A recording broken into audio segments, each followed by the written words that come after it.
Well,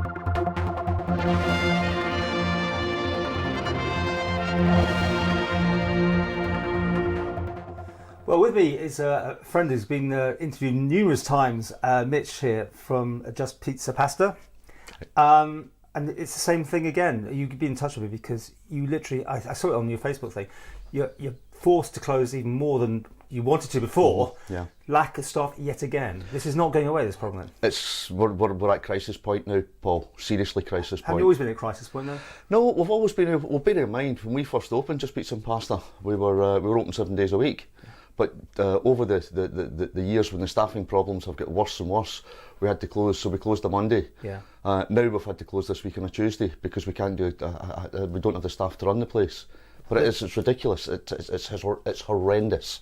There's a lot of jobs going in the Isle of Man. Is this the problem? I mean, people are going into an office job more than wanting to work in hospitality, isn't it? Everyone's desperate for staff at the moment, Paul. I had an email through last week to say there's over 1,800 active jobs on the island, from e-gaming to hospitality wasn't mentioned, I may add, but something that contributes so much money to the island. But e-gaming, banking, everything like that.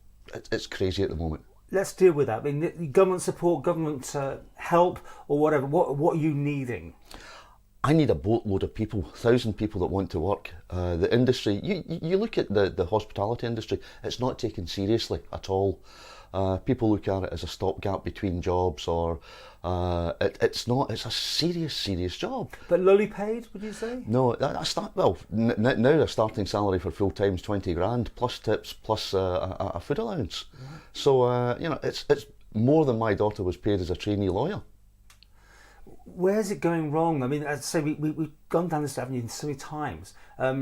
It's the glamour of, as I said, going back, working in an office, taking home big paychecks rather than getting your hands dirty. Is there some sort of thing about it?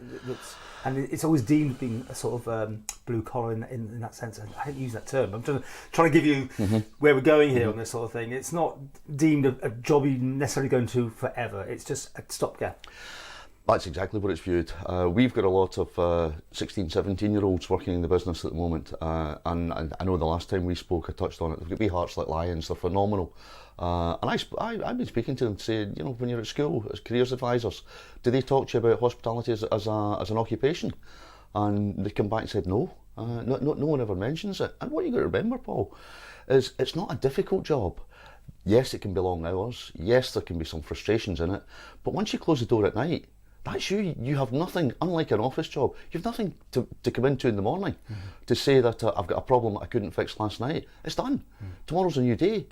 And a 16, 17-year-old coming in with the proper training and the proper guidance, they can be running £1 million business by the time they're 21, 22, earning serious bucks. I mean, serious bucks. As you've already said, though, there's so many jobs on the Isle of Man going. We have an unemployment level which is the envy of a lot of places, I'm sure. It's ridiculous. It's less than 1%, isn't it, or something? Which is not good because I think someone said the unemployed are being employed, and I don't mean it disrespectfully. Sometimes there's just no one left to look at almost. And I think if the government, I think the government needs to head off this juggernaut really quickly, because we've got TT coming up very soon. How's it going to look if half the restaurants are closed, half the bars are closed, or the service is bad? And a lot of places are looking for extra staff just for that TT period. You wonder, don't you, where everyone's going to find people to work? But I was chief cleaner last week when my cleaner was off, and the number of people that tourists that were walking past and opening the door saying, "Are you open?" You say, "No." Is there nothing open in Douglas at this time? Right. Frightening. Not good. Not good. I mean, the frustration for you, because I know you put your heart and soul into your business, and it's very successful. It just must be. Coming to talk to the media is never the first choice, is it? Because I'm still trying to see the breakthrough here. Where in government can you get the help you need, or is it a government issue? I mean, should they be involved? I think government need to get involved, because it's down to them to make life easy for people to come to the island. And as I say, my dream would be a boat arriving at the quay, 1,000 people eager to work in the hospitality industry. I'm sure I would be, everyone in our sector would be absolutely delighted. We've talked in the past, though, about the hoops and the hurdles to get the work permits. They were looking at that. Has it improved, for instance? Not really. There's the summer ones. You've still got to look at if you're trying to bring anyone from out with the UK and Southern Ireland. You've got to ring the bells and jump through hoops to try and get them onto the island. It's expensive for them. It's expensive for the employer. The other thing as well, Paul, that is very prevalent is where do we house these people? What do we do with them? Because accommodation is extortionate in the island. And okay, people earning 20 grand in a full-time job, that's all fair and well, but if it's going to cost you 10, 12 grand to basically have rent, what do you do? There needs to be some sort of social housing, some sort of government thing to say, we're serious, we want to bring people to the island, we want people to study here, we want people to live here, we want them to grow and prosper here, but we need to get that foot in the door, which we haven't at the moment. That I absolutely understand, but I'm really intrigued when you say you're having problems getting through the hoops, as you said, because I'm pretty sure that this was all brought up that it was going to be made much easier. No, it's still complicated. So if you're looking for a chef, for instance, which is one of the worst things to look for, because they're in demand everywhere, aren't they? Yep. You can't. Last time we talked anyway, you make a bid for them, but by the time they jump through all those hoops, they could have gone elsewhere. Well, I had still the case? Well, I had a chef I was going to bring from South Africa. And all the biometric testing for his English and all the various bits and pieces, they don't make it easy to do. Rather than saying, okay, here's a work permit, I'm fully aware of we don't want to bring the wrong type of person on the shores of the island. The island is still very, very safe, and background checks need to be made. Absolutely, I fully agree with that. But at the end of the day, the easy decision, if a decision is difficult, the easy one is saying, no, I'm not going there, I'll go to the UK or I'll go somewhere else in the world. It's easier to get into. And you sort of touched on it earlier, that you don't feel there's that sort of support from the government for your sector. No, there isn't.